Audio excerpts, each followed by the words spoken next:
Serial Bhagyalakshmi में आ गया है बहुत ही धमाकेदार ट्विस्ट। जी हाँ दोस्तों, क्योंकि अब नीलम को मुंह तोड़ जवाब दिया है लक्ष्मी ने। क्योंकि यहाँ पर अब जब मलिष्का और ऋषि की शादी की बात चल रही होती है तो यहाँ पर लक्ष्मी कहती कि अच्छा मेरी बेटी को यह दोनों रखेंगे जो कि पति पत्नी ही नहीं है, क्योंकि मलिष्का और ऋषि की शादी गैर कानूनी है और उन लोगों की शादी अभी तक हुई ही नहीं है। आज तक मैंने उसे डिवोर्स ही नहीं दिया, यानी मैंने तो ऋषि को डिवोर्स दिया ही नहीं है, वो दूसरी शादी कैसे कर सकता है। जिसे सुनने के बाद हर कोई शॉक हो जाता है। वेल यहाँ पर जज साहिबा भी कहती हैं कि ये बात तो बिल्कुल ठीक है, अगर वो दोनों पति पत्नी ही नहीं है तो किसी बच्चे का ख्याल कैसे रख सकते हैं।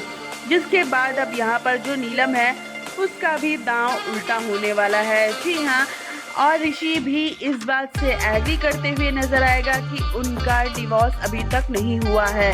तो यहाँ पर अब मलिष्का की औकात उसे पता चलने वाली है कि आखिरकार इस घर में किस औकात से रह रही है, उसकी क्या वैल्यू है। क्योंकि अब यहाँ लक्ष्मी लौटेगी ओबराय हाउस। लक्ष्मी उसके लौटते ही मलिष्का पर बुरा समय शुरू होने वाला है, क्योंकि इतनी सारी कोशिशें और इतनी चाल चली थी मलिष्का ने लक्ष्मी को घर से निकलवाने के लिए, लेकिन भाई कोई फायदा नहीं हुआ। 6 सालों बाद लक्ष्मी फिर ओबराय हाउस लौट रही है, वो भी पारो की वजह से।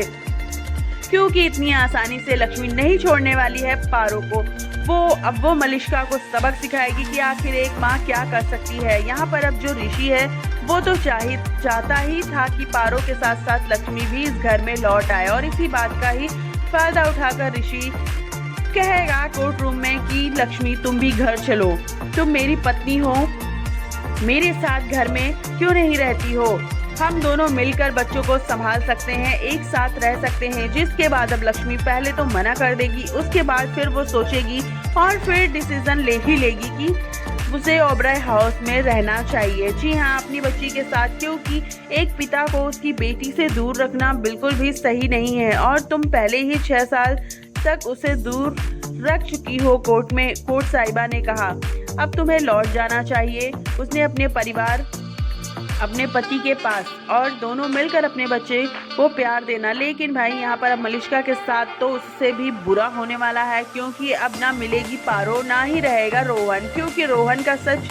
भी जल्द ही सामने आएगा। क्योंकि यहाँ पर अब लक्ष्मी जब उस घर में रहेगी तो वो देखेगी एडॉप्शन की डेट जो कि काफ़ी सिमिलर होगी उस हादसे से जो कि ऋषि और लक्ष्मी के बेटे के साथ हुआ था, और वो बच्चा गायब हुआ था।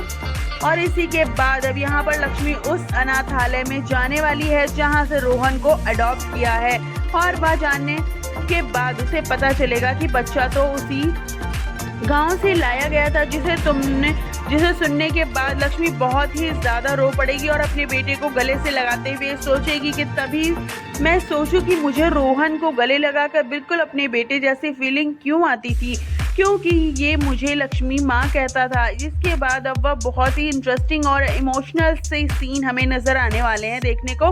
भाई कितने एक्साइटेड हैं आप सब, कमेंट करके बताइए। आने वाले ट्विस्ट के लिए कमेंट करके ज़रूर बताइएगा कि पारो के साथ साथ अब लक्ष्मी ऋषि के साथ रोहन भी रहे बिल्कुल एक परिवार की तरह, इस घर से बाहर निकल जाए मलिष्का। साथ ही धक्के ज़रूर मारने चाहिए कि मलिष्का को, क्योंकि उसने इतना बुरा बर्ताव ही किया है लक्ष्मी के साथ। आप सबकी क्या राय है, आप क्या चाहते हैं, कमेंट करके ज़रूर बताइएगा। और ऐसी अपडेट के लिए हमारे चैनल को फटाफट से सब्सक्राइब कर लें।